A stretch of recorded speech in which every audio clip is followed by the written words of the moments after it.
Good morning my dear students. आज हम लोग जो पढ़ने वाले हैं क्लासिफिकेशन और टैक्सोनॉमी पढ़ने वाले हैं, जो इसमें से काफ़ी अच्छे अच्छे क्वेश्चंस आते हैं। और मैं आपको चाह रहा था कि क्लासिफिकेशन और टैक्सोनॉमी पढ़ाने से पहले इन्हें कनेक्ट करो। इन्हें कनेक्ट करने से क्या होगा, आप चीज़ों को काफ़ी अच्छे तरीके से समझ पाएंगे। मैं किस कनेक्शन की बात कर रहा हूँ मैं आपको बताऊँ। देखिए कि जैसे क्लासिफिकेशन की बात है तो पूरे वर्ल्ड में देखा जाए तो कितनी तरह की स्पीसीज़ हैं, कितनी तरह के स्पीसीज़ हैं, कितने तरह के एनिमल्स हैं, कितने तरह के प्लांट्स हैं, और उनका हम लोगों का स्टडी करना मेरे लिए या सबके लिए एक चुनौती है। तो किस प्रकार इसको इस तरह से पढ़ा जा सके, कैसे किया जा सके, तो पहले के साइंटिस्ट लोगों ने इसको किस तरह से क्लासिफाइड किया, उसी के बारे में हमको पढ़ना है। मैं एक छोटा सा एग्जांपल लेता हूँ कि जैसे कि कोई मतलब आप किसी दुकान में जब जाते हैं या मतलब कहते हैं कि बुक की ही शॉप में आप गए और आपने बताया कि मुझे फ़लाना बुक चाहिए, इस राइटर की चाहिए, तो बुक वाला जो है दुकान वाला आपको तुरंत 1 मिनट के भीतर वो बुक ला करके दे देता है। इतना बड़ा दुकान, इतना उसमें असंख्य बुक्स रखे हुए हैं, वो किस तरह से ऐसा कर पाता होगा, ज़रा सोचिए। तो इस तरह से कर पाता होगा क्योंकि उसने चीज़ों को क्लासिफाइड किया होगा, हर चीज़ों को बेहतर तरीके से समझा होगा, तभी वह जो है पार्टिकुलर चीज़ आपको ला कर दे पाता है। तो उसी प्रकार से हम लोग भी क्लासिफाइड सीखेंगे करना है, किस तरह से चीज़ों को क्लासिफाइड किया जाए। तो उसके पहले हम चाहते हैं कि हम कनेक्ट कर दें इन चीज़ों को, और उस कनेक्शन के लिए हमको कुछ पीछे जाना होगा। ठीक है, कुछ पीछे जाने के लिए कहने का अर्थ है हमें कि हमको अपने अर्थ के बारे में जानना होगा कि हमारा अर्थ कहाँ से आया, हमारा लाइफ कहाँ से आया। आपको भी जानकर एक क्यूरियोसिटी होता होगा और आपको जानना भी चाहिए कि यदि आपके मन में कभी बात आती होगी कि हम कौन हैं, हम कहाँ से आए हैं, तो आपको लगता होगा कि हम अपने मम्मी पापा से आए हैं। और वो सोचते हैं आप कि उनके मम्मी पापा कौन होंगे, उनके मम्मी पापा कौन होंगे, कौन पहले आया होगा, इस तरह से। तो आप लोग फिर सोचते हैं कि चलिए हमारा निकटतम एंसेस्टर बंदर है, ठीक है, वहाँ से आए हैं, लेकिन बंदर कहाँ से आया, वो कहाँ से आया, वो कहाँ से आया, वो कहाँ से आया। इस तरह से सोचते सोचते आप पागल हो जाते होंगे कि आखिर इसका सही जवाब क्या होगा। तो इस सही जवाब को भी हम लोग आज जानेंगे कि किस तरह से हम लोग आए हैं, किस तरह से इवोल्यूशन हुआ है। ठीक है, तो इसी के बारे में हम लोग अध्ययन करेंगे। जब समझ लेंगे चीज़ों को, तब हम एनालाइज करने के लिए सीखेंगे कैसे चीज़ों को एनालाइज किया जाता है। तो चलिए हम पहले स्टार्ट करते हैं। देखिए, सबसे पहले है हमने लिखा है ओरिजिन ऑफ अर्थ। ये ओरिजिन ऑफ अर्थ के बारे में मैं आपको बताना चाह रहा हूँ कि 4.5 से 5 बिलियन ईयर्स एगो, 4.5 से 5 बिलियन ईयर एगो की बात है कि जो हमारा अर्थ है एक नेबुला से बना हुआ। ठीक है, नेबुला एक कॉस्मिक पार्टिकल्स होता है। जो हमारा अर्थ हो गया या स्टार्स हो गए, सन हो गए, ये सब जो है एक नेबुला से बना था, जैसे डस्ट पार्टिकल। ठीक है ना, ये जो कॉस्मिक डस्ट पार्टिकल थे वो लोग आपस में मतलब ग्रेविटेशन के द्वारा क्या हुए, मिले। ठीक, और मिलने से इस तरह से जो है हमारे अर्थ का फॉर्मेशन हुआ। तो पहला क्वेश्चन तो यहाँ से आपसे पूछा जा सकता है कि अर्थ का ओरिजिन ऑफ अर्थ कितने साल पहले हुआ? तो 4.5 से 5 बिलियन ईयर से वो। ठीक है ना, कैसे बना? तो हम बताएंगे कॉस्मिक डस्ट से बना, नेबुला। ठीक है, उसको नेबुला कहते हैं। नेबुला हाइपोथेसिस था। ठीक है ना, इसको सबसे पहले सिद्धांत को प्रतिपादित करने वाले जो साइंटिस्ट थे वो थे कांट, KNT कांट। ठीक है, तो देखिए ओरिजिन ऑफ अर्थ इसके बाद हम लोग पढ़ेंगे। जब हमारा जो अर्थ का 4.5 साल पहले कि हम अर्थ की ओर झांके, तो उस समय जो हमारा अर्थ था उस समय फ्री ऑक्सीजन नहीं था, और हम लोग आज जो है सांस ले रहे हैं, ठीक है ना, वह सांस ऑक्सीजन के कारण से ले रहे हैं। उस समय जो हमारा जो था फ्री ऑक्सीजन नहीं था, उस समय जो हमारा एटमॉस्फेयर था रिड्यूसिंग एटमॉस्फेयर था। ठीक है, यानी कहने का मतलब नो फ्री ऑक्सीजन प्रेजेंट। उस समय फ्री ऑक्सीजन प्रेजेंट नहीं था। तो किस तरह से ऑक्सीजन आया इसके बारे में हम लोग जानते हैं। देखिए, तो क्या हुआ कि बहुत मतलब ये जो हमारा अर्थ बना, तो उस समय अर्थ के समय हमारी अर्थ बहुत ही गर्म थी, बहुत ही हॉट था, उसमें बहुत ही ज़्यादा टेम्परेचर था। और एक तो खास करके एक टेम्परेचर इतना ज़्यादा था, उसके बाद उस पर जो है उल्का पिंडों की एकदम बमबारी चल रही थी। एकदम करोड़ों वर्षों तक बमबारी चली। कहा जाता है कि बमबारी के समय करोड़ों इतने वर्ष जो बमबारी हुई, उसी से जो है ना मिनरल्स का भी फॉर्मेशन हुआ। हमारे अर्थ पे जो इतने मिनरल्स हैं वह जो है उल्का पिंडों के कई ही कारण हैं, उनके बम्बार्डमेंट के ही कारण है। तो अब देखिए जब ये इतने चारे थे, अब धीरे धीरे क्या हुआ कि मतलब ग्रेजुअली, हम लोग ग्रेजुअली बात कर रहे हैं कि धीरे धीरे क्या हुआ कि हमारी पृथ्वी ठंडी होती गई, ठीक है ना। किस तरह से, और मतलब बारिश हुई, ठीक है, बहुत बारिश हुई, कई वर्षों तक, कई करोड़ वर्षों तक बारिश होती रहेगी, ठंडा होने में काफ़ी समय लगा। तो उस समय जो हमारे जो ओशंस का जो फॉर्मेशन हुआ, ठीक है ना, वहाँ उसमें तो वाटर थे, ठीक है ना। और हमारे एटमॉस्फेयर में क्या प्रेजेंट थे, फ्री ऑक्सीजन नहीं था। क्या था उस समय हमारा एटमॉस्फेयर, रिड्यूसिंग एटमॉस्फेयर था।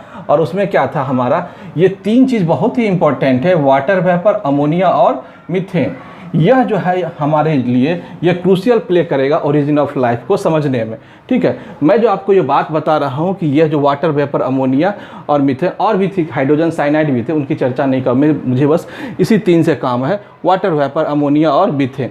यह जो था क्रूशियल प्ले, मतलब एक हीरो था, हीरो है ना, मतलब समझिए कि किसी फिल्म का जो हीरो होता है ना, मेन, तो वही मेन था। ये तीन बहुत ही काफ़ी इंपॉर्टेंट कंस्टिट्यूएंट्स थे उस समय, crucial play in origin of life, ठीक है। जो मैं आपको बात बता रहा हूँ ये ऐसे ही बात नहीं आई है, यह बात को एक्सपेरिमेंट भी किया गया है, इस तरह से देखा गया है, तब जाकर के इस थ्योसिस को लाया गया है, इस कॉन्सेप्ट्स को बताया गया है। इसको कॉन्सेप्ट्स को प्रतिपादित करने में इनको सफल जो प्रयास मिला था, है ना, वह थे स्टानले और मिलर, ठीक है। स्टानले और मिलर साइंटिस्ट ने इसको अपने लैब में इस तरह से प्रूफ करके दिखा दिया कि मतलब जो है इस तरह से लाइफ का ओरिजिन हुआ है। तो चलिए यहाँ से हम लोग समझते हैं, मैंने आपको बताया वाटर वेपर, अमोनिया और मीथेन, यह बहुत ही इंपॉर्टेंट है, ये पेपर में पूछा जाता है कि crucial play in origin of life में कौन सी वो तीन चीज़ थी। तो ये वाटर वेपर, अमोनिया और मीथेन, ठीक है। देखिए अब क्या हुआ कि यहाँ जिसके ये जो हमारे मॉलिक्यूल्स जो थे हमारे ओशंस में, उनका क्या हुआ, सिंथेसिस हुआ, और सिंथेसिस होने के बाद यह कॉन्सर्वेट्स का जन्म हुआ। कॉन्सर्वेट्स एक हाइपोथेटिकल टर्म है, ठीक है। कॉन्सर्वेट्स का जब जन्म हुआ तो उसमें देखा गया क्या, कॉन्सर्वेट्स में मतलब धीरे धीरे उसमें जो है कुछ डिवीज़न हुआ और वो बडिंग फॉर्मेशन हुआ, उसमें बड निकलना स्टार्ट हुआ। तो जैसे ही बड निकलना स्टार्ट हुआ, बस समझिए कि लाइफ की उत्पत्ति शुरू हो गई, ठीक है ना। तो देखिए वहाँ पे जब बडिंग हुआ, कॉन्सर्वेट्स वो थे क्या, कॉन्सर्वेट्स एक्चुअली कुछ नहीं थे, वह न्यूक्लियो प्रोटीन्स, पॉलीसैकेराइड्स और लिपिड्स के बने हुए एक कंबाइंड रूप में एक छोटा सा मास था, उस मास को कहा गया कॉन्सर्वेट्स कहा गया। अब देखिए उस चीज़ को हम जब समझ रहे हैं कि हाँ और यहाँ पे मतलब जो है इस जगह पे जब कॉन्सर्वेट्स बडिंग करना चालू कर दिया, तो इससे हमको यह समझ में आया कि लाइफ की उत्पत्ति हो गई, सेल में डिवीज़न शुरू होना हो गया स्टार्ट, यानी कि लाइफ बनना चालू हो गया। उसके बाद जो मतलब बना, ऑर्गेनिज्म बना, वह था ऑर्गेनिज्म एनएरोबिक प्रोकैरियोटिक कीमोहेटेरोट्रॉप्स। मैंने आपको पहले पीछे वाले क्लास में बनाया था कि एनएरोबिक का मतलब क्या होता है, कि जिसे ऑक्सीजन की ज़रूरत नहीं होती है, ठीक है ना, नो नीड ऑफ ऑक्सीजन। और प्रोकैरियोटिक का मैंने आपको बताया था कि वैसा सेल जिसमें न्यूक्लियस एब्सेंट होता है। तो देखिए क्या किस तरह के ऑर्गेनिज्म आए, एनएरोबिक प्रोकैरियोटिक कीमोहेटेरोट्रॉप्स। उसके बाद जब आए एनएरोबिक कीमो ऑटोट्रॉप्स, ठीक है। उसके बाद जब आए, यहाँ से हमारा बहुत ही महत्वपूर्ण काम स्टार्ट हो गया, यह था साइनोबैक्टीरिया, ठीक है ना। यह साइनोबैक्टीरिया के आ जाने से क्या हुआ कि यहाँ से फोटोसिंथेसिस चालू हो गया और फ्री ऑक्सीजन का जन्म हुआ, ठीक है। फ्री ऑक्सीजन साइनोबैक्टीरिया के डेवलपमेंट के ही बाद हुआ, ठीक है। तो देखिए कि साइनोबैक्टीरिया क्या किया, यह बहुत इंपॉर्टेंट चीज़ है। साइनोबैक्टीरिया जिसको हम शॉर्ट फॉर्म में बीजीए या ब्लू ग्रीन एल्गी कहते हैं, ठीक है। और यह जो होता है साइनोबैक्टीरिया प्रोकैरियोटिक नेचर का होता है, यह फोटोसिंथेटिक होता है, ठीक है ना। और जिसके कारण से हमारा एटमॉस्फेयर जो है, जो पहले मैं बताया था रिड्यूसिंग एटमॉस्फेयर से, अब यह हमारा एटमॉस्फेयर ऑक्सीडाइजिंग हो गया, ठीक है। अब देखिए जब ऑक्सीडाइजिंग हो गया, इसके बाद जो है फॉर्मेशन हुआ। अब तक तो हम प्रोकैरियोट्स की बात कर रहे थे, अब देखिए यूकैरियोट्स का जन्म हुआ। किसका जन्म हुआ, यूकैरियोट्स। यूकैरियोट्स वैसे स्पीसीज होते हैं जिसमें न्यूक्लियस का फॉर्मेशन होता है, न्यूक्लियस प्रेजेंट होता है, ठीक है ना। और जिसमें न्यूक्लियस मैंने लिख दिया है यहाँ पे, न्यूक्लियस प्रेजेंट होता है। उसके बाद जो है प्लांट का फॉर्मेशन हुआ, प्लांट बने। अब प्लांट के बाद जो है वो प्लांट के बाद जो बने हर्बीवोर्स, प्लांट के बाद एनिमल बने, ठीक है ना। प्लांट के बाद एनिमल बने, और एनिमल में सबसे पहले कौन आए, एनिमल में सबसे पहले आए हर्बीवोर्स, जैसे डियर है ना, डियर हो गए, ठीक है, जो मतलब घास फूस खाने वाले डियर, गोट, ये सब, ठीक है, इनका हुआ। उनके बाद कार्निवोर्स, लास्ट में कार्निवोर्स, ऐसे एनिमल्स जो कि फ्लैश पे डिपेंड होते हैं। तो इस तरह से चरणबद्ध हम लोगों ने इस चीज़ों को सीखा। अब कहेंगे क्या इसको हमको याद करना है? नहीं, इसको याद भी नहीं करना। आप याद कर सकते हैं, समझ सकते हैं चीज़ों को, लेकिन मैं आपको इसलिए इस चीज़ को बताया कि ये आपके दिमाग में यह बातें रहेंगी, तो पेपर में आपको किसी तरह से क्वेश्चंस को ट्विस्ट करने की कोशिश करेगा, घुमाने की कोशिश करेगा, तो आप गलत नहीं कर पाएंगे। मैं आपके दिमाग में कुछ आइडिया फिट करना चाहता हूँ। जैसे मान लीजिए आपसे क्वेश्चन में पूछ दिया जाए, पहले इस तरह से क्वेश्चंस बने और आपके दिमाग में इस तरह से ये बात आए कि पूछ दिया जाए कि पहले प्रोकैरियोट्स आया या यूकैरियोट्स आया, तो अब आप आसानी से जवाब दे सकते हैं कि पहले प्रोकैरियोट्स आया, उसके बाद यूकैरियोट्स आया।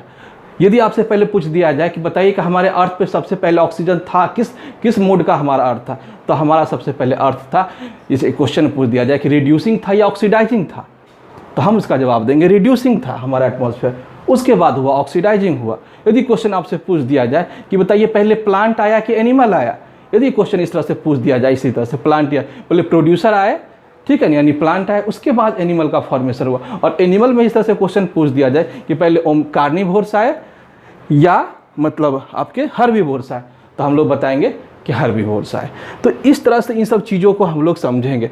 और जो है इसमें जो इम्पोर्टेंट जो हम चीज़ बात में बताया कि वाटर वेपर, अमोनिया और मीथेन, ठीक है, यह जो थे यही ने क्रूशियल प्ले रोल किया हमारे लाइफ को फॉर्म करने में। तो यह बात इम्पोर्टेंट बात है। और एक चीज़ मैं बताऊँ, जैसे क्वेश्चन में आप पूछ सकता है कि देखिए कि पहले जो स्पीसीज़ थे वो ऑटोट्रॉपिक थे या हेटेरोट्रॉपिक थे, पहले कौन से स्पीसीज आए, तो पहले कहेंगे हेटेरोट्रॉपिक, उसके बाद ऑटोट्रॉपिक है। देखिए हम लोगों ने पढ़ा कि हेटेरोट्रॉपिक थे, उसके बाद ऑटोट्रॉपिक। यदि आपसे क्वेश्चन में पूछ दिया जाए कि पहले फोटोसिंथेटिक थे या कीमोसिंथेटिक थे, तो पहले कीमोसिंथेटिक आए, उसके बाद मतलब ऑटोट्रॉपिक आए, फोटोसिंथेटिक आए, ठीक है ना। तो इस तरह से चीज़ों को हम लोग एनालाइज कर पा रहे हैं, इनको पढ़ करके इस तरह से क्वेश्चंस को कैसे भी घुमाया जाए, किसी तरह से कैसे भी पूछा जाए, हम लोग आसानी से इसका जवाब दे सकते हैं, ठीक है। तो यह माइंड में आपको रखना होगा। अब जो इन चीज़ों को जब माइंड में रखने के बाद अब हम समझ पाएंगे कि किस तरह से स्पीसीज़ को क्लासिफाइड करना है, ठीक है,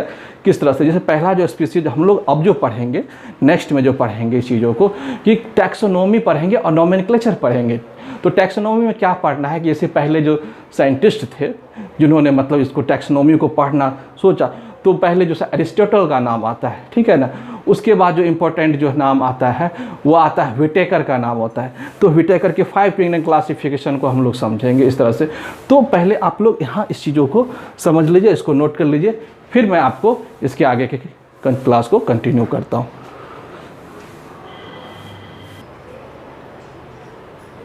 आइए मेरे प्यारे बच्चों, अब हम लोग बायोलॉजिकल क्लासिफिकेशन को समझते हैं। देखिए यह चैप्टर 9 क्लास 9 में आपको ये पढ़ना है, ठीक है। आप क्लास 9 की बुक को देखेंगे तो आपको वहाँ आपको ये लिखा हुआ मिलेगा, ठीक है। तो ये आपके सिलेबस का ही है और KVS PRT में पूछे जाते हैं। इसको ज़रा ध्यान से पढ़ेंगे। जो मैंने पहले बताया, अभी जो कॉन्सेप्ट थोड़ी देर पहले, वो भी पूछे जाते हैं, ठीक है। यह सहारा लेकर के पूछा जाता है, क्योंकि जब बच्चा ये चीज़ को पढ़ता है तो उसको ओरिजिन ऑफ लाइफ के बारे में मालूम है या नहीं, ठीक है। कभी कभी क्या होता है, सिलेबस बनाने के समय चीज़ों को डिटेल से नहीं लिखता है, सिर्फ लिविंग वर्ल्ड लिख दिया। लिविंग वर्ल्ड में तो बहुत कुछ पढ़ना है, ठीक है ना, कैसे क्या क्लासीफाइड करना है वो हमें समझना पड़ता है, ठीक है। तो मैंने जो पहला जो अभी आपको बताया वो चीज़, ठीक, तो वो आपको दिमाग में रखना है, उससे भी क्वेश्चंस आते हैं, ठीक है ना, क्या सब चीज़ कैसे कैसे पूछे जाएंगे। अब जो बताने जा रहे हैं ये क्लास 9th में पढ़ना है, इसको हम लोग थोड़ा डिटेल से इसको चीज़ों को समझते हैं। तो देखिए इसमें क्या है, इस चीज़ों को पढ़ते हैं, पहले वाले कॉन्सेप्ट से ही इसको हम सीखेंगे। तो देखिए कि बायोलॉजिकल क्लासिफिकेशन में है, इसको फर्स्ट प्रपोज जो करने वाले थे वो साइंटिस्ट थे एरिस्टोटल, जिसको हिंदी में अरस्तु बोलते हैं। अरस्तु कई चीज़ों में है ना, हमारे पॉलिटिकल साइंस में भी है। तो यहाँ जो फर्स्ट प्रपोज करने वाले साइंटिस्ट थे एरिस्टोटल। और देखिए मैं पढ़ाने के बाद लास्ट में कुछ ऐसे ऑब्जेक्टिव क्वेश्चंस भी आप लोगों को दूंगा ताकि आप लोगों को मज़ा आए, ठीक है, समझ में आए। और कुछ मैं चीज़ों वैसी चीज़ों जिसको मैं नहीं बताता बीच में, क्योंकि वह कॉन्सेप्ट्स को थोड़ा सा दूर से रास्ते से भटकाने की कोशिश करती है, तो उन चीज़ों को मैं असॉर्ट करके अलग रखता हूँ। मैं भी बहुत क्लासीफाइड वे में पढ़ाता हूँ चीज़ों को, ठीक है, ताकि जो चीज़ है कैसे मैं पढ़ाऊँ, कैसे मैं बताऊँ, उसका मेरा एक अलग टेक्निक है और इसीलिए मैं इसी टेक्निक के लिए जाना भी जाता हूँ। तो चलिए देखिए, यह जो है biological classification first propose by Aristotle, 2 kingdom of system, जिसको हिंदी में बोलते हैं द्विनाम पद्धति। इसके जो है जनक हैं सी लिनियस, कैरोलस लिनियस। इन्होंने मतलब सिर्फ 2 किंगडम को सिर्फ 2 ही भागों में बांटा था। पहला भाग था एनिमल, दूसरा भाग प्लांट। इससे कोई खास मतलब ये नहीं हुआ। ठीक, अब जो है मोस्ट इम्पोर्टेंट है ये हमारा 5 किंगडम क्लासिफिकेशन, जो व्हिटेकर ने मतलब जो है इसको क्लासिफाइड किया था। इसने 5 में बांट दिया था। देखिए, और इसको हम लोग क्रम से याद रखेंगे। पहला है मोनेरा, प्रोटिस्टा, फंजाई, प्लांटी और एनिमल। अब जो हम आपको पहले अर्थ जो इसके पहले वाले लेक्चर को मैंने आपको समझाया था, आपको इस चीज़ों को समझने में काफ़ी मदद मिलेगी वहाँ पहले वाले लेक्चर से। क्या था मोनेरा, क्या था प्रोटिस्टा, फंजाई, प्लांटी और एनिमल। इसने 5 किंगडम क्लासिफिकेशन को किस प्रकार से बांटा था व्हिटेकर ने? देखिए, उन्होंने बांटा था सेल नेचर के आधार पे, सेल अक्रस के आधार पे, मोड ऑफ न्यूट्रिशन के आधार पे और लेवल ऑफ बॉडी ऑर्गेनाइजेशन के आधार पे। तो देखिए, सेल नेचर का क्या था कि सेल नेचर को इन्होंने बांटा था प्रोकैरियोट्स और यूकैरियोट्स। जैसे कि अब हम ही नेक्स्ट जो में पढ़ेंगे तो हम मोनेरा के बारे में यह जानना चाहेंगे कि मोनेरा क्या था, प्रोकैरियोट्स था या यूकैरियोट्स था। फिर मोनेरा के बारे में हम सेल अकरेंस के बारे में जानना चाहेंगे कि मोनेरा यूनिसेलुलर में आता है या मल्टीसेलुलर में आता है। फिर मोनेरा के ही बारे में जानना चाहेंगे कि मोनेरा ऑटोट्रॉपिक है या हेटेरोट्रॉपिक है। इस तरह से हम लोग इसको पढ़ेंगे। पहले आपने इसको समझ लिया कि 5 किंगडम क्लासिफिकेशन में व्हिटेकर ने किस तरह से चीज़ों को क्लासिफाइड करने के लिए किन किन चीज़ों का सहारा लिया था।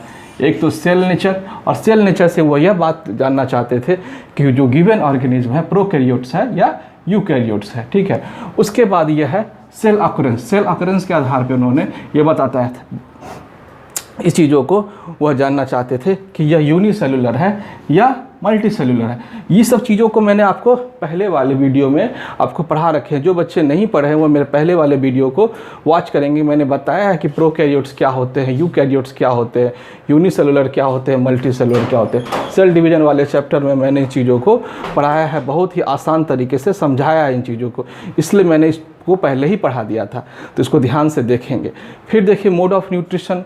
मोड ऑफ न्यूट्रिशन ऑटोट्रॉपिक, इस चीज़ों को ही बताया था। ऑटोट्रॉपिक क्या होता है, हेटेरोट्रॉपिक क्या होता है। ऑटोट्रॉपिक जो जैसे कि प्लांट हो गए, ठीक है, जो अपना भोजन खुद से बनाता है, ठीक। ऑटोट्रॉपिक जो किसी के ऊपर डिपेंडेंट होता है, जैसे हम लोग हम लोग क्या है, हेटेरोट्रॉपिक है। तो और लेवल ऑफ बॉडी ऑर्गेनाइजेशन। तो इन चीज़ों को अब जब आप समझ रहे हैं इन चीज़ों को, तब समझने के बाद अब हम लोग पढ़ेंगे कि मोनेरा, प्रोटिस्टा, फंजाई, प्लांटी और एनिमल को डिटेल वे में पढ़ेंगे कि किस तरह से इसको हम लोग सेल नेचर, सेल अकरेंस और मोड ऑफ न्यूट्रिशन और लेवल ऑफ बॉडी ऑर्गेनाइजेशन के आधार पे इसको बांटा जा सकता है। ठीक है, समझा जा सकता है। पहले आप इसको नोट कर लीजिए, फिर मैं आपको बताता हूँ। वेलकम बच्चों। देखिए, अब हम 5 किंगडम क्लासिफिकेशन को अच्छी तरह से समझना चाह रहे हैं। इसे समझते हैं और इसमें से क्वेश्चन पेपर में पूछे जाते हैं। ज़रा इसको ध्यान से देखेंगे। देखिए, मैंने इसको क्या किया है, इसको मैंने बांट दिया हूँ। मैंने ये मोनेरा हो गया, ये प्रोटिस्टा, ये फंजाई या फंगी भी पढ़ते हैं इसे, प्लांटी और यह एनिमिलिया। अब देखिए, इसके हम लोग कैरेक्टरिस्टिक जो मैं आपको पहले बताया था, इसको समझने के लिए मैंने क्या किया, सबसे पहले एग्जाम्पल ही ले लिया। देखो, मोनेरा के एग्जाम्पल्स होते हैं बैक्टीरिया, ताकि चीज़ों को समझने आसान हो जाए। ठीक है ना, हम मोनेरा जैसे ही हम बोलेंगे वैसे अपने माइंड में आपको रखना है बैक्टीरिया। ठीक है, तब आप चीज़ों को अच्छे से समझ पाएंगे। प्रोटिस्टा यदि बताना है तो अपने माइंड में 2 एग्जाम्पल जरूर रखें, अमीबा और एल्गी। फंजाई माइंड में रखें, मशरूम जो हम लोग खाते हैं, ईस्ट और मोल्ड्स, है ना। ब्रू इंडस्ट्री में ईस्ट का बहुत काम होता है, मैंने आपको पढ़ाया है। और प्लांटी, प्लांट्स, एनिमिलिया, मैन। ठीक है ना, एक छोटा सा एग्जांपल में, और भी बहुत सारे हैं। ठीक है ना, तो ये दिमाग में रख करके हम लोग समझेंगे। अब जैसे पहला यदि है कि हमने इसको ये बताना है कि ये बताइए कि मोनेरा प्रोकैरियोटिक होता है या यूकैरियोटिक होता है। तो आपको मैंने बताया कि सबसे पहला ये फर्स्ट स्पीसीज़ है, ठीक है, मोनेरा। ठीक है, इवोल्यूशन के क्रम में सबसे पहला जो स्पीसीज़ का जन्म हुआ वह मोनेरा था। ठीक है ना, तो ये मोनेरा जो है प्रोकैरियोटिक। मैंने आपको इसीलिए आपको पढ़ाया था कि यदि मैं आपको बताया था कि इवोल्यूशन में अभी कुछ समय पहले कि इवोल्यूशन की मदद से हम समझ सकते हैं कि कौन पहले आया, कौन बाद में आया। तो यदि ये पहले आया है तो ये प्रोकैरियोटिक होगा, उसके बाद वाले जो सब होंगे वो यूकैरियोटिक होंगे। इसलिए देखिए, सारे बाद वाले जो है यूकैरियोटिक, यूकैरियोटिक, यूकैरियोटिक, यूकैरियोटिक। और प्रोकैरियोटिक का मतलब क्या होता है, जिसमें न्यूक्लियस एब्सेंट होता है, और इसमें क्या होता है, न्यूक्लियस प्रेजेंट होता है। यानी कहने का मतलब है कि इसके आगे वाले जो सब है जो इससे ज़्यादा एडवांस है, जिनमें न्यूक्लियस है वो ज़्यादा एडवांस है। तो इस तरह से एडवांसमेंट का क्रम जो है बढ़ता चला गया है। ठीक, उसके बाद जो है यह जो है इसके सेल कितने से बने होते हैं, यह यूनिसेलुलर होता है, ठीक है। मोस्टली ये यूनिसेलुलर होते हैं, एक है मोनरा, ठीक। अब इसमें यदि पूछा जाए प्रोटिस्टा में क्या होता है, तो इसके मोस्टली जो होते हैं ये मल्टी सेलुलर होते हैं और सम ही एग्जाम्पल्स है यूनिसेलुलर, इस बात का ध्यान रखना है, ठीक। और इसके केस में फंजाई के केस में इसमें जो होते हैं मोस्टली मल्टी सेलुलर ही होते हैं, और यह तो मल्टी सेलुलर होते ही होते हैं, इसमें तो कोई एक्सेप्शन ही नहीं है। और एनिमेलिया जो है मल्टी सेलुलर होते हैं, यह भी है, ठीक है। एक से ज़्यादा सेल का मैंने बताया था कि मल्टी सेलुलर और यूनिसेलुलर क्या होते हैं, जो एक सेल के बने हो यूनिसेलुलर, जो एक से ज़्यादा सेल के बने हो मल्टी सेलुलर। और मल्टी सेलुलर में क्या होता है कि जिसमें डिवीज़न ऑफ लेबर पाया जाता है वो मल्टी सेलुलर होते हैं, इसमें डिवीज़न ऑफ लेबर नहीं पाया जाता वो यूनिसेलुलर होता है। मैंने इसके पहले सेल वाले चैप्टर में मैंने इसको समझाया था, इसीलिए मैंने पहले आपको सेल पढ़ा दिया था ताकि आप लोगों को दिक्कत नहीं हो, ठीक। नहीं समझ में आ रही है जिन्हें, वो पहले वाले वीडियो को देखेंगे, ठीक। तो अब देखिए, अब ये चीज़ समझ लिए। अब ये बताइए कि अब इसमें बताना है कि यह ऑटोट्रॉप्स और हेटेरोट्रॉप्स में क्या होते हैं, तो यह दोनों होते हैं, है ना। ऑटोट्रॉप्स और हेटेरोट्रॉप्स में यह दोनों होते हैं। तो कैसे हम लोग बता सकते हैं, हेटेरोट्रॉप्स तो मैंने आपको बताया ही था कि शुरू में ही फर्स्ट इवोल्यूशन जब हम पढ़ा रहे थे तो उसमें पहले बताया था कि फर्स्ट स्पीसीज जो आया था वो क्या आया था, हेटेरोट्रॉप्स ही आया था, और हेटेरोट्रॉप्स के बाद आया था ऑटोट्रॉप्स। तो इसमें जो है मोनरा में जो आ जाते हैं, इनको जो क्लासिफाइड किया गया है इसमें जो है यह स्पीसीज जो होते हैं ऑटोट्रॉप्स भी होते हैं और हेटेरोट्रॉप्स भी होते हैं, ठीक है ना। तो ऑटोट्रॉप्स का देखिए एक शानदार एग्जाम्पल है इसका साइनोबैक्टीरिया, ठीक है। बहुत बार एग्जाम में पूछा जाता है ये साइनोबैक्टीरिया क्या होते हैं। यह जो है हमारे ऑटोट्रॉप्स है, यह खाना खुद से बनाते हैं, खुद से सिंथेसाइज करते हैं अपना ये चीज़, तो ये ऑटोट्रॉप्स में आते हैं, ठीक। अब इसके केस में हम यदि देखें, प्रोटिस्टा के केस में देखें तो यह भी जो होते हैं ऑटोट्रॉप्स होते हैं और हेटेरोट्रॉप्स होते हैं। तो आप सोच रहे हैं ठीक है ये ऑटोट्रॉप्स कैसे होते हैं, तो चलिए एग्जाम्पल से समझते हैं कि मैंने इसके एग्जाम्पल एल्गी लिया था, ठीक है। और एल्गी क्या होते हैं, आप जानते हैं कि एल्गी जो होते हैं ग्रीन एल्गी होते हैं, वो क्या होते हैं, प्लांट होते हैं, और प्लांट जो होते हैं वो ऑटोट्रॉप्स होते हैं, ठीक है ना। तो ये लोअर प्लांट्स के गिनती में आता है एल्गी, ठीक है। तो ये ऑटोट्रॉप्स है, ये अपना खाना खुद से बनाते हैं इसलिए ऑटोट्रॉप्स होते हैं। और देखिए ये प्रोटिस्टा में अमीबा भी आता है, ठीक है। और अमीबा जो है ये खाना खुद से नहीं बनाता, ये डिपेंडेंट होता है किसी दूसरे के ऊपर, ठीक है। तो ये हेटेरोट्रॉप्स हो गया, ठीक। तो देखिए यानी कि प्रोटिस्टा में ऑटोट्रॉप्स और हेटेरोट्रॉप्स दोनों आते हैं। इस तरह से क्वेश्चंस आपको एग्जाम में पूछा जा सकता है, protistans are autotrophs, heterotrophs, both, none. तो ठीक आपको दोनों को टिक मारना होगा, ऑटोट्रॉप्स एंड हेटेरोट्रॉप्स। इसलिए मैंने आपको याद हो जाए इसलिए मैंने आपको एग्जाम्पल भी दे दिया कि ऑटोट्रॉप्स एल्गी होते हैं, हेटेरोट्रॉप्स क्या होते हैं, अमीबा, ठीक है। तो आप एग्जाम्पल की मदद से आप माइंड में इसको सेट कर सकते हैं। फंजाई है ना, जिसको फंगी भी बोलते हैं, फंगी जैसे मशरूम जिसको आप लोग खाते हैं, ईस्ट और मोल्ड्स, ये चीज़। और यह जो फंजी जो होते हैं यह इसके बारे में मैं आपको बताऊं, इस जगह में था, यह हेटेरोट्रॉप्स और सेप्टोट्रॉप्स। तो हेटेरोट्रॉप्स तो कहने का मतलब तो यह होता है, यह तो सबसे पहली बात है कि यह खाना खुद से नहीं बनाते, खुद से सिंथेसाइज नहीं करते। और सेप्टोट्रॉप्स कहने का मतलब होता है ये डेड और डिकेइंग जगह में ग्रो करते हैं, सड़े गले पदार्थों में उसका जन्म होता है, ठीक है। वहीं पे मतलब यह ग्रो करते हैं, इसलिए इसको कहा जाता है सेप्टोट्रॉप्स, ठीक है। तो इसके एग्जांपल्स हैं मशरूम और ईस्ट, ठीक। अब देखिए यह तो मतलब आपको इसमें कोई डाउट ही नहीं होना चाहिए कि ये ऑटोट्रॉप्स होते हैं, जिसके एग्जांपल हमने लिख दिया है प्लांट, और ये हेटेरोट्रॉप्स होते हैं, ये तो आपको पता है, इसमें तो कोई कन्फ्यूज़न नहीं होता है कि मैन जो होता है हेटेरोट्रॉप्स होता है, मैन हो गया, टाइगर हो गया, कुछ भी हो गया, बर्ड्स, इंसेक्ट्स, ये सब एग्जांपल दे दिए, वो सब क्या होते हैं हेटेरोट्रॉप्स, क्योंकि ऑटोट्रॉप्स डिपेंडेंट होते हैं, हम लोग ऑटोट्रॉप्स पे ही तो डिपेंडेंट है, ठीक। तो ये इतना बात को आप लोग समझ पाए। अब जो इसमें इंपॉर्टेंट क्वेश्चन पूछा जाता है वो सेल वॉल को लेकर के होता है, कि मैंने आपको बताया कि प्लांट और एनिमल को डिस्टिंग्विश करने का एक बहुत अच्छा जरिया है वो सेल वॉल। तो जिसमें सेल वॉल पाया जाता है वो प्लांट श्रेणी में होता है, जिसमें सेल वॉल नहीं पाया जाता वो एनिमल के श्रेणी में उसको हम लोग रखते हैं, ठीक है। तो देखिए सेल वॉल, तो जब सेल वॉल की बात होती है तो यह सेल वॉल यह प्रेजेंट भी होता है और एब्सेंट भी होता है, ठीक है। तो मोनरा में पूछेगा कि in monerans cell wall is present, absent, both, none. तो क्या जवाब देंगे, बोथ देंगे, ठीक। तो देखिए तो कैसे हम दे सकते हैं इसका जवाब बोथ, कि देखिए इसमें जो प्रेजेंट होते हैं यह जो होते हैं ब्लू ग्रीन एल्गी। तो इसके एग्जाम्पल को मैंने बताया था ना, blue green algae, BGA cyanobacteria, ठीक है। तो यह जो ब्लू ग्रीन एल्गी है, यह ब्लू है एल्गी है और ग्रीन एल्गी है यह, तो यह क्या होगा, इसमें सेल वॉल पाया जाएगा, इसलिए यह प्रेजेंट है, ठीक है। और यह माइकोप्लाज्मा, इसका एग्जाम्पल है माइकोप्लाज्मा। इस माइकोप्लाज्मा में क्या होते हैं, सेल वॉल जो होते हैं एब्सेंट होते हैं, ठीक है।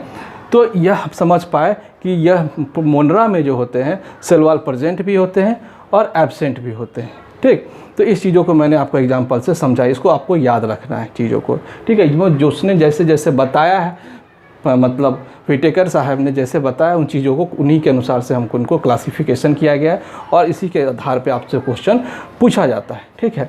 अब देखिए सेल वॉल, अब प्रोटिस्टा में छोड़ दीजिए, हाँ इसमें कुछ सेल वॉल होता ही नहीं है, ठीक है ना। इसमें देखिए सेल वॉल के बारे में, इसके सेल वॉल काइटिन के बने होते हैं, इसके सेल वॉल जो होते हैं प्लांटी के सेल वॉल सेलुलोज के बने होते हैं, एनिमिलिया में सेलुलोज, इसमें सेल वॉल का तो सवाल ही नहीं होता है, ठीक है ना। तो इसको हटा दिए। तो इन चीज़ों को आप लोगों ने अच्छे तरीके से समझा। अब इस पर क्वेश्चंस किस तरह से पूछे जाते हैं, आपको ये टेबल आपको याद रखना होगा, दिमाग में रखना होगा, उसके आधार पर आपको क्वेश्चंस को घुमा सकता है, पूछ सकता है, ठीक है ना। इसलिए मैंने क्या किया, इस तरह से एग्जाम्पल आपको बता दिया। अब जैसे क्वेश्चन पूछ दे सकता है, जैसे देखिए सेल वॉल प्रेजेंट इन, अब क्वेश्चन एक मैं एग्जाम्पल क्वेश्चन देता हूँ कि cell wall present in Monera, Protista, Fungi, Plantae और एनिमल, किसमें सेल वॉल पाया जाता है। तो आप लोग देखेंगे मोनेरा, हाँ इसमें सेल वॉल देखिए पाया जाता है, और फंजाई। तो इसके दो उत्तर हो जाएंगे कि मोनेरा और फंजाई। यदि आपके ऑप्शन में यदि मोनेरा और फंजाई दोनों दिया रहे, ठीक है, तो उसमें हमको दोनों में टिक मारना होगा। क्वेश्चन को किसी तरीके से घुमा करके बनाया जा सकता है, ऑप्शन को ए और बी, बोथ, नन, इस तरह से बहुत सारे क्वेश्चंस को। लेकिन आप यदि क्वेश्चन को समझ रहे हैं तो क्वेश्चन को किसी भी तरह से ट्विस्ट करें तो आप उसका जवाब आसानी से दे सकते हैं, इसमें कोई भी दिक्कत वाली बात नहीं है, ठीक है। जब आप क्वेश्चंस को, ऑब्जेक्टिव क्वेश्चन को जब सॉल्व करेंगे तो आपको इस चार्ट से काफ़ी हेल्प मिलेगी, आप इसको आसानी से समझ लें और रट लें, याद कर लें, दिमाग में फीड कर लें, तब आप क्वेश्चंस को आसानी से बना सकते हैं। तो ये जो चार्ट है, इस चार्ट से आप कितने क्वेश्चन, हजारों क्वेश्चंस को आप सॉल्व कर सकते हैं, ठीक है ना। यदि सिर्फ कुछ लोग ऑब्जेक्टिव स्टडी करते हैं, ऑब्जेक्टिव स्टडी बेकार स्टडी होता है, ऑब्जेक्टिव स्टडी से कुछ भी नहीं। आपको जब तक पहले कॉन्सेप्ट नहीं डेवलप होगा तब आप ऑब्जेक्टिव स्टडी को डेवलप नहीं कर पाते, ठीक है। क्योंकि आपको दिया गया ही क्वेश्चन आपको गलत करवा सकता है, कि ऑब्जेक्टिव में अप्रोप्रिएट क्वेश्चन को ढूंढना पड़ता है, उसमें जो ऑप्शंस होते हैं उसके आधार पर सोचना पड़ता है, इसलिए हमारा कॉन्सेप्ट क्लियर होना चाहिए। तो आपने इस चीज़ों को समझा, ध्यान से देखा, इसको आप लोग नोट कर लें, फिर मैं इसके आगे इससे रिलेटेड कुछ क्वेश्चंस करवाता हूँ। वेलकम बैक मेरे प्यारे बच्चों। अब हम लोग जो पढ़ने वाले हैं टैक्सोनॉमी पढ़ने वाले हैं, ठीक है ना। और नॉमेनक्लेचर को जिसने कार्ल लिनियस ने इसको दिया था, जो कि पेपर में क्वेश्चन पूछे जाते हैं, इससे कुछ जो महत्वपूर्ण जानकारियाँ हम लोग उसको जानकारी प्राप्त कर लेते हैं। चलिए तो देखिए, हाँ इसके पहले हम ये चीज़ आपको बता दें, जो हायरार्की है, ठीक है, उसको हम लोग किस तरह से देखते हैं। देखिए सबसे पहले इस हायरार्की का ट्रेंड आपको याद रखना है। हायरार्की के ट्रेंड को पेपर में सजाने के लिए पूछा जाता है।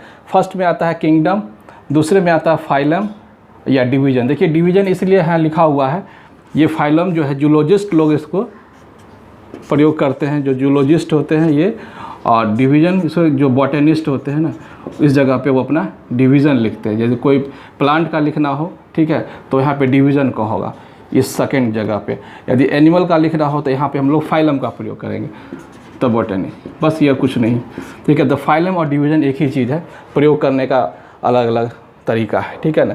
यदि मतलब जूलॉजिस्ट लोग होंगे तो फाइलम का यूज़ करेंगे, आप बॉटनिस्ट होंगे तो डिवीज़न का। तो फर्स्ट किंगडम, दूसरे में फाइलम या डिवीज़न, फिर थर्ड में आता है क्लास, फिर फोर्थ में आता है ऑर्डर, फिफ्थ में आता है फैमिली, सिक्स में आता है जीनस और स्पीसीज। तो यही जीनस और स्पीसीज के क्लासिफिकेशन को हम लोग देखेंगे, ठीक है ना। तो देखिए इसमें जो है ना, इसमें सबसे पहले क्या है कि टैक्सोनॉमी जो हम लोग पढ़ रहे हैं, टैक्सोनॉमी क्या है कि स्टडी ऑफ क्लासिफाइंग ऑर्गेनिज्म। जैसे कि मैंने आपको बताया था, एक बुक का एग्जांपल जो लिया था, बुक दुकान का एग्जांपल लिया था शॉप का, कि मतलब किस तरह से क्लासिफाई करते हैं। तो यहाँ भी जो है हम लोग जो है ना, इस तरह से हायरार्की को देख करके हम लोग क्लासिफिकेशन सीखेंगे, ये किस तरह से चीज़ों को क्लासीफाई किया जा सकता है। तो टैक्सोनॉमी में यही पढ़ते हैं हम लोग, स्टडी ऑफ क्लासीफाइंग ऑर्गेनिज्म। तो इसके लिए टैक्सोनॉमी में क्लासीफाइंग 3 चीज़ों का हम लोगों का ध्यान रखना पड़ता है, और यहीं से क्वेश्चंस पूछे जाते हैं, ठीक है। वो 3 चीज़ क्या है? Identification, classification and nomenclature. And identification is the first step. इसको याद रखना है कि सबसे पहले हम पहचानते हैं, फिर क्लासिफाइड करते हैं, फिर नाम डालते हैं। तो इसका ट्रेंड आपको याद रखना है। तो ये टैक्सोनॉमी के लिए 3 आवश्यक जानकारी क्या चीज़ है? Identification, classification and nomenclature. अब नोमेनक्लेचर में हम पढ़ेंगे नोमेनक्लेचर को सबसे पहले किसने इसको दिया था, स्वीडिश जूलॉजिस्ट बॉटनिस्ट थे कार्ल लिनियस के बारे में, जो कि फादर ऑफ मॉडर्न टैक्सोनॉमी कहा जाता है इनके, ठीक है ना, इनको कहा जाता है फादर ऑफ मॉडर्न टैक्सोनॉमी। और इनकी 2 बुक काफ़ी फेमस रही है, इस बुक से भी क्वेश्चंस पूछे जाते हैं कि कौन सी 2 बुक है, स्पीसीज प्लांटेरियम और सिस्टेमा नेचुरी, ठीक है। और इन्होंने क्या किया था कि मतलब कि किस तरह से मतलब किसी का साइंटिफिक नेम किस तरह से लिखा जाए, किया जाए। जैसे फॉर एग्जांपल के तौर पे मैं आपसे कहूँ कि जैसे मतलब यहाँ पे हमारे दिल्ली में जो है प्याज को प्याज कहा जाता है, ठीक है, और किसी दूसरे जगह चले जाइए तो उसको कांदा बोला जाता है।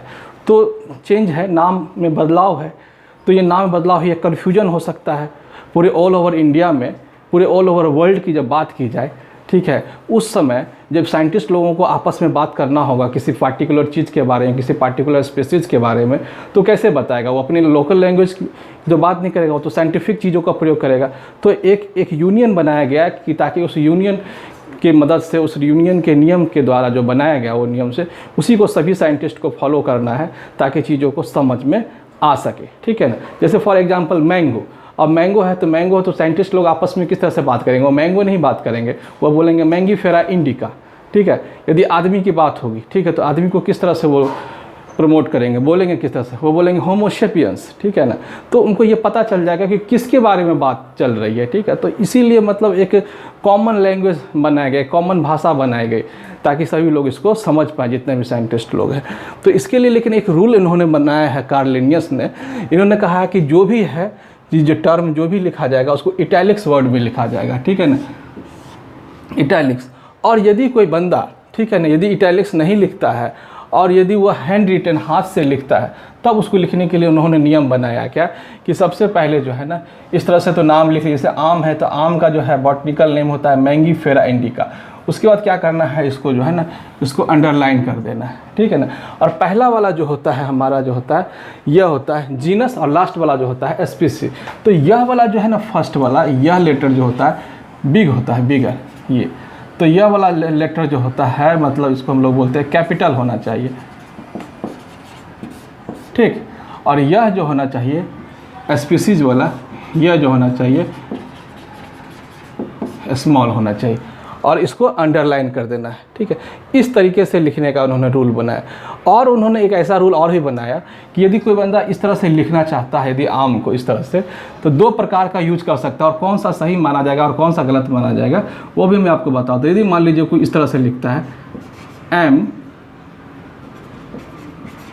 इंडिका, ठीक है, और यदि कोई इस तरह से लिखता है, इस तरह से मैंगीफेरा डॉट मैंगीफेरा इस तरह से, और आई लिख करके यहाँ पे डॉट लगा देता है, ठीक है ना, तो यह जो है गलत हो जाएगा और इसको सही माना जा सकता है, क्योंकि कहा गया है कि यह शुरू वाला जो लेटर है वह है आपका जीनस और लास्ट वाला स्पीसीज। इसको हम लिख देते हैं यहाँ पे, ये कैपिटल जो है इसको हम लोग जीनस है, ये वाला पोर्शन जीनस, और ये वाला जो इंडिका जो है ये आपका स्पीसीज है, ठीक। तो अब इस चीज़ों को हम लोग ध्यान रखेंगे, तो इस तरह से, यानी कि हम लोग स्पीसीज को इस तरह से हम लोग शॉर्ट एब्रिविएशन में नहीं लिख सकते हैं, जबकि जो है हम लोग जीनस को शॉर्ट एब्रिविएशन में लिख सकते हैं। तो ये सब सारे रूल्स थे, ये रूल समझ में आ गए आप लोगों को। अब इस रूल को समझने के बाद इसमें से जो इम्पोर्टेंट क्वेश्चन जो बनते हैं, जो मैंने आपको हटा कर रखा है, ठीक है, अलग करके रखा है, ताकि उन चीज़ों को अब समझ पाएंगे। तो उन लोगों का, उन सब का क्वेश्चन का मैंने कलेक्शन जो किया है, जो अब तक जो पूछे गए हैं 20 वर्षों में, 20 वर्षों की जो टीचिंग के एग्ज़ाम में जो क्वेश्चन पूछे गए, उन सबों का मैं आपका बताने वाला हूँ, उसका जिक्र करने वाला हूँ। तो पहले सबसे पहले इसको आप लोग इसको नोट कर लीजिए। वेलकम बैक मेरे प्यारे बच्चों। देखिए अब जो हम कुछ ऐसे क्वेश्चंस को भी लिया करेंगे जो विगत 20 वर्षों में पूछे गए हैं, ऑब्जेक्टिव क्वेश्चंस, उसकी भी चर्चा हम कर लेंगे, ताकि आप लोगों को ये पता रहे कि ऐसे ऐसे क्वेश्चंस पूछे जा चुके हैं। इसी तरह के क्वेश्चंस पे हम लोगों को अपनी नज़र रखनी चाहिए। तो चलिए, कम ही क्वेश्चंस हैं, ठीक है, और भी क्वेश्चंस को हम आपको धीरे धीरे करके आपको हर एपिसोड में आपको हम बताएंगे। तो देखिए सबसे पहले ये क्वेश्चंस जो बनता है यहाँ से, बायोलॉजी, ठीक है ना, बायोलॉजी को 2 भागों में बांटा गया है, बायोलॉजी, जूलॉजी और बॉटनी। इसके फादर से क्वेश्चंस पूछे जाते हैं कि फादर ऑफ बायोलॉजी कौन है। फादर ऑफ बायोलॉजी एरिस्टोटल है, और फादर ऑफ जूलॉजी भी एरिस्टोटल है। लेकिन फादर ऑफ बॉटनी जो है थियोफ्रास्टस है। तो आपको ये समझ में आ गया कि ये क्वेश्चन यदि पूछा जाए कि father of zoology and father of biology कौन है, Aristotle, and father of botany कौन है, थियोफ्रास्टस। एक क्वेश्चन यहाँ से कई बार पूछा जा चुका है, बहुत बार पूछा है। अब ये सेल है, हमने पढ़ा था सेल की डिस्कवरी किसने की थी, रॉबर्ट हुक। रॉबर्ट हुक ने डिस्कवरी की थी और एक बुक लिखी थी, पुस्तक जो बहुत ही फेमस बुक थी उनकी, वो बुक से क्वेश्चन पूछा जाता है। उस बुक का नाम था माइक्रोग्राफिया। तो ये याद रखेंगे, माइक्रोग्राफिया ये बुक का नाम था। ये क्वेश्चन पूछा जाता है एक एंगस्ट्रॉम में, 1 एंगस्ट्रॉम में कितना मीटर होता है, 10⁻⁻10, 10⁻⁻, इस तरह बहुत सारे ऑप्शंस देते हैं। आपको याद रखना है 10⁻⁻10 मीटर। यदि आपको सेंटीमीटर में पूछे या मिलीमीटर में पूछे तो आप उसका कन्वर्सन कर लेंगे, लेकिन आपको ये याद रखना होगा कि एक एंगस्ट्रॉन में 10⁻⁻10 मीटर होता है। इस तरह से क्वेश्चन पूछे गए थे कि कौन सा ऐसा प्लांट है जिसमें फूल 48 वर्षों के बाद लगता है, तो वो है बांस, बैम्बू। ठीक है, ये याद रखेंगे। फिर देखिए क्वेश्चन पूछा जा चुका था कि फिश, ठीक है, फिश के हम लोग अध्ययन को क्या कहते हैं, मछली के अध्ययन को क्या कहते हैं। ठीक है, बहुत सारे इस तरह से क्वेश्चन पूछे जाते हैं कि फिलहाल इस चीज़ के अध्ययन को क्या कहते हैं, इस चीज़ के अध्ययन को क्या कहते हैं। जो इंपॉर्टेंट है, जो पूछे जा चुके हैं, वो क्वेश्चन रिपीट होते हैं, इसलिए मैंने उसको लिख लिया है और आप लोग उसको समझे। देखिए फिश के अध्ययन को कहते हैं इक्थियोलॉजी, ठीक है, और टिश्यू है ना, उत्तक के अध्ययन को क्या कहते हैं हम लोग, हिस्टोलॉजी कहते हैं। ठीक, अब देखिए एक क्वेश्चन फिर ये पूछा गया है लॉन्गेस्ट एज ऑफ प्लांट, है ना, कि कौन सा ऐसा प्लांट है जिसकी लंबी सबसे आयु है, तो वह सिकोया। ठीक है ना, और सिकाडा के बारे में पूछा गया है। सिकाडा, ये सिकाडा क्या है, सिकाडा एक इंसेक्ट्स है, अपना अधिकांश लाइफ 17 वर्ष तक जो है अपना इसी तरह से बिताता है। ठीक है, मतलब सुस्त रहता है पड़ा हुआ, और ये इसकी मृत्यु जो है मतलब अपने पार्टनर के साथ मीटिंग करने के 7 वीक्स के बाद इसकी डेथ हो जाती है, इसीलिए फेमस है सिकाडा। ठीक है, ये क्या है इंसेक्ट्स, इसके बारे में मैंने आपको बताया। अब देखिए इलेक्ट्रॉन माइक्रोस्कोप, इससे क्वेश्चंस कई बार एग्जाम में पूछे जा चुके हैं कि इसके डिस्कवरर कौन है। इसके डिस्कवरर नॉलन रस्का, मैंने आपको पहले भी पढ़ाया था इसको कि ये नॉलन रस्का है। और इलेक्ट्रॉन माइक्रोस्कोप में पूछा जाता है कि क्या रहता है उसके अंदर, कौन सा मतलब ये चीज़ रहता है, इसको डेवलप करने के लिए क्या रहता है। तो एक बात को आपको ध्यान रखेंगे, उसमें किसी प्रकार का लेंस या मिरर, कुछ भी इस तरह का मैग्नीफाइंग चीज़ नहीं होता है। ठीक है, उसको मैग्नीफाई करने के लिए वहाँ पे होता है इलेक्ट्रोमैग्नेटिक कॉइल होता है। ये बहुत बार क्वेश्चन पूछा है, very very very very important, electromagnetic coil होता है। और इलेक्ट्रॉन माइक्रोस्कोप की खासियत क्या होती है, ये 2D और 3D इमेज को देखता है। ठीक ना, ये जो ऑब्जेक्ट है उसको 2D में भी देख सकता है और 3D में भी उसको देख सकता है। तो हम लोग 2D 3D इमेज इसका हम लोग देख सकते हैं, किसी भी माइक्रो ऑर्गेनिज्म का 2D और 3D इमेज कैसा बनेगा हम इलेक्ट्रॉन माइक्रोस्कोप से मदद से देख सकते हैं। इसमें क्या होता है, मटेरियल को जो है ना वैक्यूम में रखा जाता है। ये भी क्वेश्चन पूछा जाता है, मटेरियल को वैक्यूम में रखा जाता है। अब देखिए कि फर्स्ट सिंपल माइक्रोस्कोप जो है इसको जो खोजे थे ल्यूवेनहॉक। ठीक है ना, यही ल्यूवेनहॉक साइंटिस्ट हैं जो कि पहले जो सेल की जो खोज हुई थी रॉबर्ट हुक ने की थी। एक्चुअली वो सेल तो नहीं था, वो सेल वॉल की उन्होंने खोज की थी, लेकिन जो फर्स्ट लिविंग सेल की जो खोज हुई थी उसने किया था ल्यूवेनहॉक ने। और इसकी किसकी मदद से खोजा था, फर्स्ट सिंपल माइक्रोस्कोप की मदद से। अब ये क्वेश्चन पूछा जाता है symbiotic association of blue green algae और फंजाई, इसको क्या कहते हैं। अभी आपको पढ़ाए थे थोड़ी देर पहले कि यह ब्लू ग्रीन एल्गी जो है यह जो है मोनराक ग्रुप का होता है और ये फंजाई जो होता है आपका फंजाई ग्रुप का है। ठीक है, इसके एसोसिएशन को क्या बोलते हैं, इसके एसोसिएशन को बोलते हैं माइकोराइजा बोलते हैं। ये बहुत ही बार वेरी वेरी इंपॉर्टेंट क्वेश्चन, ये माइकोराइजा कहते हैं। ठीक है, हम लोग सिम्बायोटिक एसोसिएशन से भी क्वेश्चन पूछेंगे। बहुत सारे सिम्बायोटिक एसोसिएशन होते हैं प्लांट्स और एनिमल्स के बीच। ठीक है ना, तो उससे क्या फ़ायदा होता है, एक को शेल्टर मिल जाता है, दूसरे को फूड मिल जाता है। तो कई प्रकार के एसोसिएशन वाले क्वेश्चन अभी माइकोराइजा पढ़े हैं, फिर उसका हम लोग राइजोबियम के बारे में पढ़ेंगे रूट नोड्यूल्स में। तो ये सभी चीज़ों के लिए अलग क्लास होगी। तो धीरे धीरे हम लोग चीज़ों को पढ़ते चलते हैं जो पेपर में इंपॉर्टेंट क्वेश्चन आ चुके हैं। ठीक है, तो हम आपको यहाँ एक्सप्लेनेशन भी कर रहे हैं ताकि आपको समझने में दिक्कत नहीं हो। तो symbiotic association of blue green algae और फंजाई, इसका उत्तर होगा माइकोराइजा। और हाइड्रोपोनिक्स, ये बहुत बार क्वेश्चन पूछा, व्हाट इज़ हाइड्रोपोनिक्स, क्या होता है कि प्लांट ग्रो विदाउट सॉइल, है ना, मृदा विहीन खेती। मृदा विहीन खेती से आप क्या समझते हैं, मृदा विहीन खेती को क्या कहते हैं, इस तरह से क्वेश्चन कई बार पूछे जा रहे हैं। उसका उत्तर है हाइड्रोपोनिक्स। ठीक, तो आप लोगों को समझ में आया, इतने सारे इंपॉर्टेंट क्वेश्चंस ये सब पूछे जाते हैं पेपर में। और ठीक, हाँ, जाते जाते एक क्वेश्चंस मैं आपको और भी बता दूं जो पूछे जाते हैं, ये सेंचुरी और नेशनल पार्क में क्या अंतर होता है। ठीक है ना, ये बहुत छोटा है, ये देख लीजिए। ठीक है ना, नेशनल पार्क नेशनल पार्क और सेंचुरी में क्या अंतर होता है, बस देखिए छोटा सा अंतर। देखिए नेशनल पार्क का जो एरिया जो होता है ना छोटा होता है, और सेंचुरी का नेशनल पार्क एरिया जो होता है वो काफ़ी बड़ा होता है। एरिया के आधार पर हम इसको यदि हम डिस्टिंग्विश करें तो ऐसे कह सकते हैं, ठीक है ना। इसमें क्या होता है ना, ह्यूमन एक्टिविटीज़ अलाउड होता है, इसमें ह्यूमन एक्टिविटीज़ अलाउड, ठीक है। क्योंकि बहुत बड़ा क्षेत्र ह्यूमन एक्टिविटीज़ अलाउड होता है, जबकि इसमें ह्यूमन एक्टिविटीज़ अलाउड नहीं होता है। इसका एग्जाम्पल से यदि हम समझें तो यह हो गया हमारा गुजरात का जो हो गया नेशनल पार्क, ठीक है ना, गिर नेशनल पार्क जो है, दुधवा नेशनल पार्क कह सकते हैं, जिम कॉर्बेट बोल सकते हैं। ये सब जो है ना हमारे नेशनल पार्क हैं। और यह जो सेंचुरी है जो कि ये भरतपुर में, Bharatpur bird sanctuary, Bharatpur bird sanctuary यह राजस्थान में है, और राजस्थान में है, और यह एशिया का सबसे बड़ा सेंचुरी है। ये भी क्वेश्चन पूछा जाता है राजस्थान में। और यहाँ जो बर्ड्स जो आते हैं माइग्रेटरी बर्ड्स आते हैं, ठीक है, बहुत दूर से आते हैं माइग्रेटरी बर्ड्स। तो ये सब क्वेश्चंस पूछे जाते हैं। ऐसे इसका मैं एक स्पेशल क्लास लूँगा बाद में, ठीक है, जब मैं पढ़ाऊँगा। तो अब आपको ये चीज़ आपको समझ में आया चीज़ों को, तो आपका सिर्फ यही काम है, पढ़ाई करना है, अच्छे से मन से पढ़ाई करना है, कोई टेंशन नहीं लेना। मैंने जो आपको लोगों को, जो बहुत सारे बच्चे पूछ रहे हैं कि पूरी क्लास हो गया, नहीं, मैंने एश्योर कर दिया कि पूरी क्लास होगी, मैं पूरा का पूरा आपको सिलेबस कवर करूँगा, ठीक है ना।